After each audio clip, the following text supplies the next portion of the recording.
want to tackle this fuel tank. Got a big dent here that I'd like to push out, and then the top here is all covered with JB weld that's coming off, and or whatever it is, in an attempt to level off the top. So I think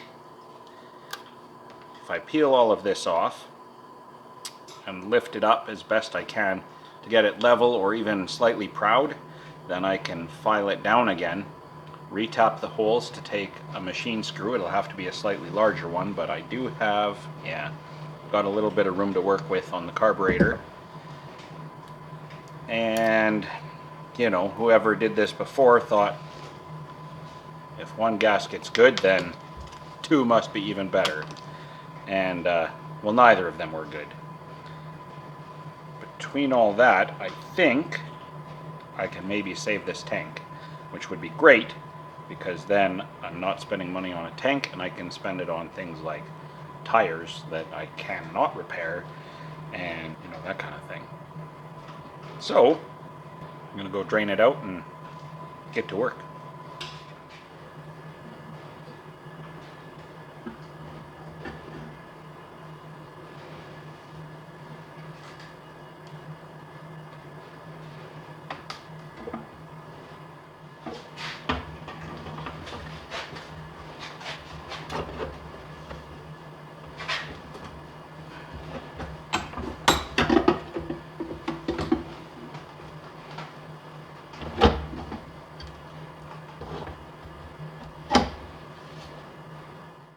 Looks like the bowl may not have survived the attention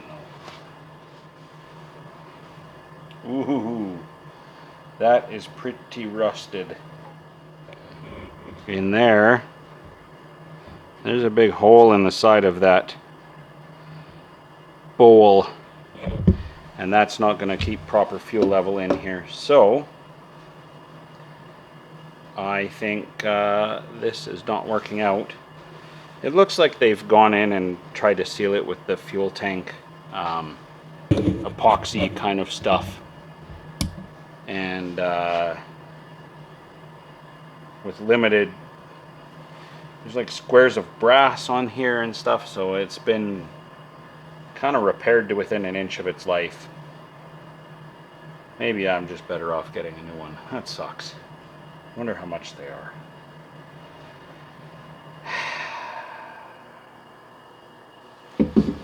This old junk. Could be a real heartbreaker, you know. Hi, kitties. Hi, Clyde. As you can see, maybe this whole area is just damaged. It's not flat, it's not level. And inside we still have that rotten cup, but it's all attached to this plate here, and that's going to make all of this really stiff and hard to straighten out.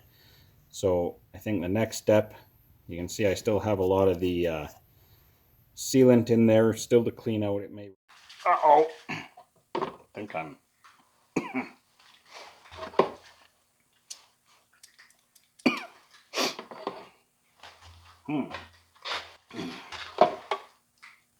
Oh boy. If anything's going to work, my money's on this oven cleaner. I used to use this to strip model paint off of plastic model cars and the chrome off the parts and stuff, and it works really well for that. Pretty pretty awful stuff to breathe, and you know, we'll see if it works, I guess. Give it some time to soak, and well, awful.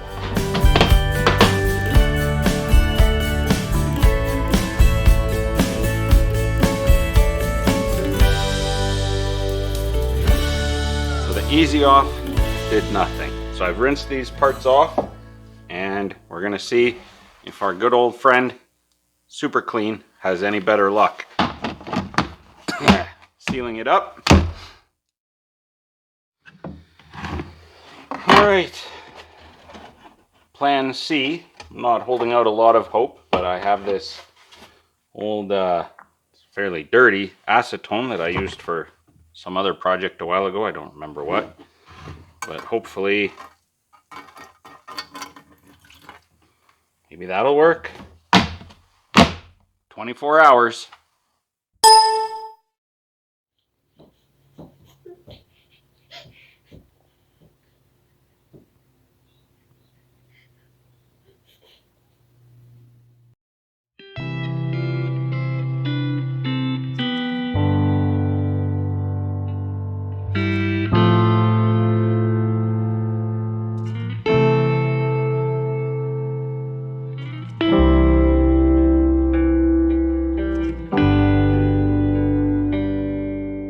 Now that Goldie Hahn is up on some sawhorses here, I've been able to figure out a little bit more about the operation. I did mention, I think before, that obviously the 1966 Mercury steering wheel is not stock. It should have a tiller here. This is all fabricated. This looks like an old motor mount of some kind, so like electric motor. So I'm going to trim that off and make a fairing for it if I don't find an original tiller. I mean, it does work. It's pretty quick steering.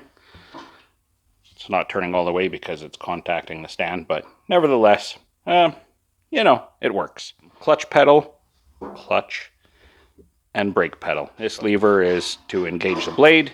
Deck height over here, pretty obvious. I mean, it says cutting height, so easy peasy. This I assumed was for the transmission, and that is correct. So, really, that's the interesting bit. Well, as I delve into the world of vintage garden tractors, I'm noticing one thing that is a lot different from today. You know, look at Old Gill with its Vickers hydraulic transmission, and this is another beast altogether. It's just completely crazy. So we're going to start at the wheel side. So if I go like this, we have a differential action. That differential is built into a housing on this side. Now you see here we have a chain case. So that's not the axle. The axle's up ahead. This shaft drives the chain case, and that drives the axle.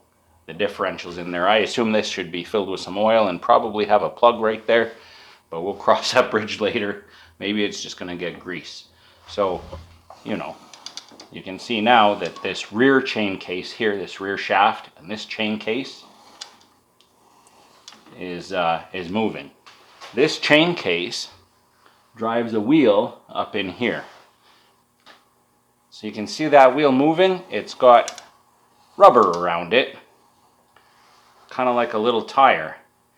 And if I turn the engine, you can see the engine pulley moving. So basically, that tire runs against the pulley, and that's where we get our drive from. So this lever actually engages it, sort of a neutral. But also if you press the clutch pedal at the front, that will move this mechanism down and take that drive wheel off of the pulley. So that's kind of your neutral. What's really interesting is how it achieves speeds, and it's kind of seized up, so I'm not sure where the issue is, but basically this whole case moves down this shaft. So currently on this far side, that is reverse. So as the engine turns this way, it's going to turn that wheel back, and that's going to give us reverse. As it moves further this way, that's going to give us drive, and the further out it moves on that pulley, the faster this tractor is going to drive.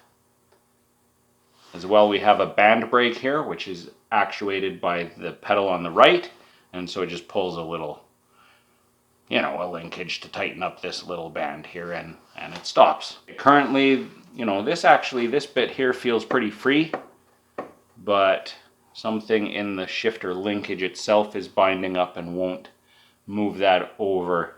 It might move better when it's actually like moving, but then it still has to slide pretty easy to get into reverse. So pretty interesting. I mean, the engine is standard Briggs So there's nothing too crazy there, but this transmission, that is something else.